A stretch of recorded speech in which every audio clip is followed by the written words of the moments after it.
देव बरो दीस दिवं भुरग्यांनो.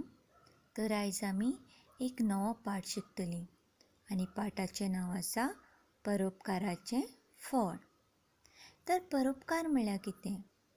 परोपकार म्हळ्यार आपल्या स्वार्थाचें चिंतनासतना दुसऱ्याक पावप, ताकाच म्हणटात परोपकार. एक फावट राजाचो एक मंत्री एका पयसुल्ल्या गांवांत 2 दीस रावंक गेलो. तर हो मंत्री आनी तो एक पयसुल्ल्या गांवांत 2 दीस रावपाक गेलेलो. सकाळीं उठून तो एक लांब पासय मारतालो. खुबश्या जाणांक संवय आसता न्हू पासयेक वचपाची, तशीच ह्या मंत्र्याकय संवय आशिल्ली. तो सकाळीं उठून पासयेक वतालो. पयल्या दिसा फांतोडेरच उठून तो पासयेक भायर सरलो. तो सकाळचो उठून तो पासय मारपाक भायर सरलो.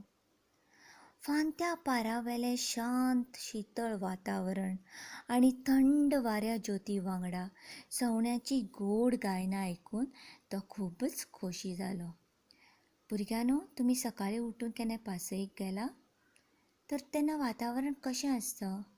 शांत आसता, शीतळ, आनी तेन्ना आमकां सवण्याची गोड गायनां आयकूंक येता. तर हें सगळें पळोवन तो मंत्री एकदम खोशी जालो. तो खोशये नेटार तो गुणगुणत वतालो. इतल्यान कित्याक तरी तो आपटलो. ताचो पांय बरोच जाणावलो. पळयत जाल्यार एक व्हडलो फातर रस्त्या मदींच आसा. ताणें येवजिलें तो फातर काडून कडेक उडोवचो.